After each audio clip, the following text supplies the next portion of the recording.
I'd like to take a moment to explain to all of you just how bad racism is in America today.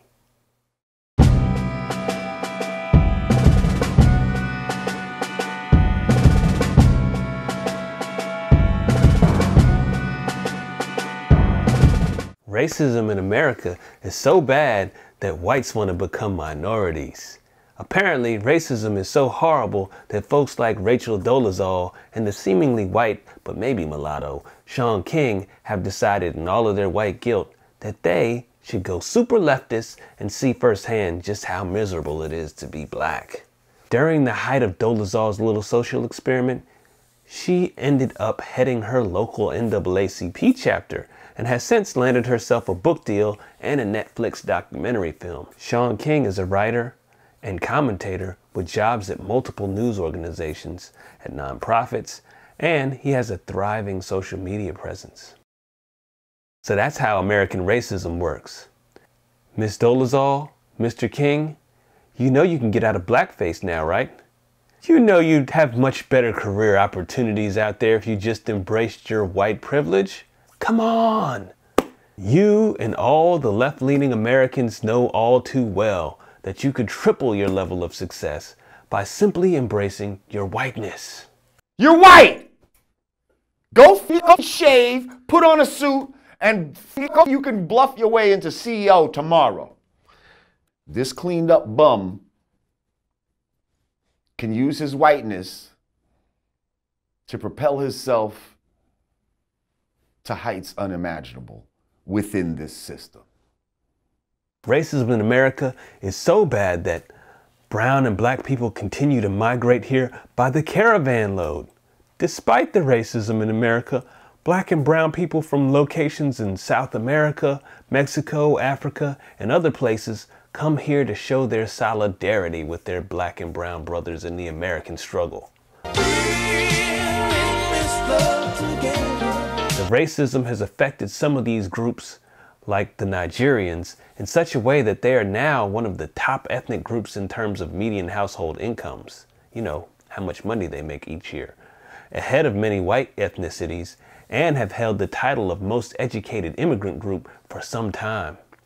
And those brown-skinned Indians from India have the highest median household incomes in America, well above that of the majority of whites and even Jewish Americans. So, how about that for racism? I like to be in America, okay by me in America, everything free in America, for a small fee in America.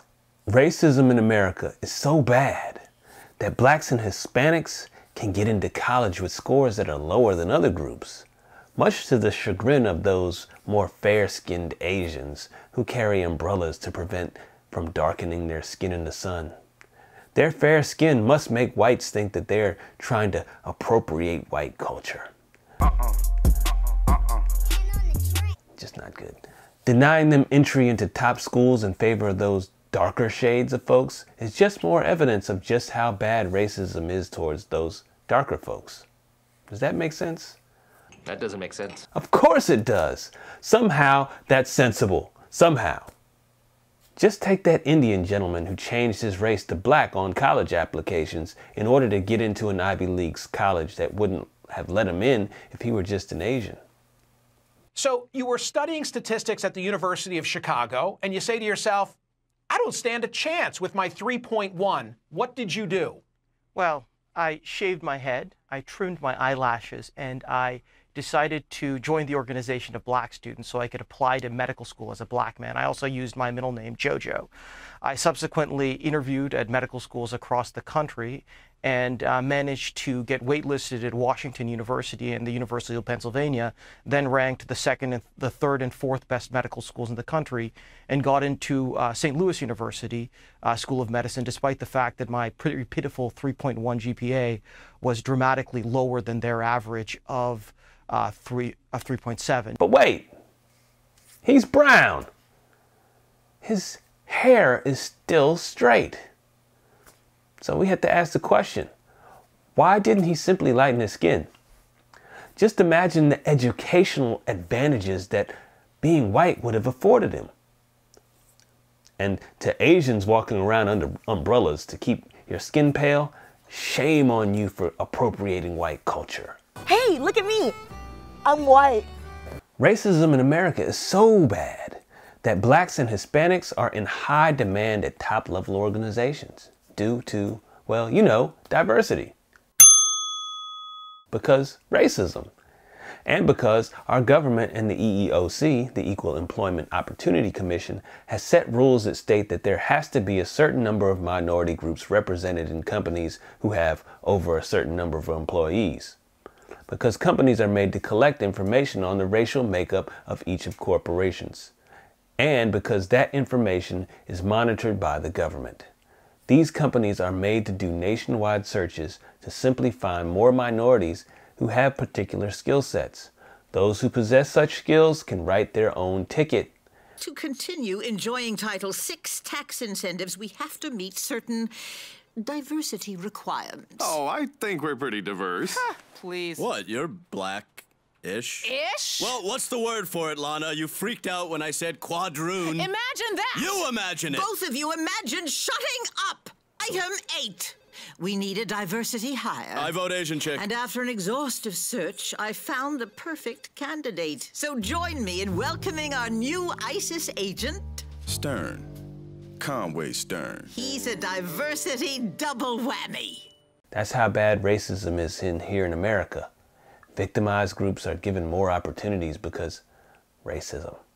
This racism is killing me inside. Racism in America is so bad that blacks are excused from certain amounts of criticism. From 2008 up until 2016, had we seen Obama receiving just a smidgen of the amount of criticism that Trump sees today, people would have lost their collective minds. I mean, comedy changed for a full 8 years after Obama was elected. The jokes about him were lacking in effect because they sung his praise rather than to tear him down, as they do with most Republican presidents. There was very little criticism of Obama, even in a joke. But Obama is only a well-known case. There are regular, everyday Joes who you can't be critical of either, especially if you're white and they are a minority, or if you just happen to be a Republican of any race. Oh, okay, I see. You want to criticize Black Joe Blow from down the street for acting a fool in public and committing the violent crimes that continue to bring the police into what used to be strong black communities. Well, you can't do that. Black Joe Blow isn't responsible for his decisions. He's black and totally incapable of making decisions of his own because racism. This racism is killing me inside. At some point, we have to recognize that America is a terrible, horrible, no good, very bad place. The fact that blacks and other minorities do so well here is obvious proof that we need to consider culture. I'm Chi Brown. Please remember to subscribe, like, comment, share, and if you have it in your heart to help the channel out, consider donating at least $1 a month to my Patreon, or a one-time donation of your choice to my PayPal. Links are in the description, and I'm out. No more Yaza Baza.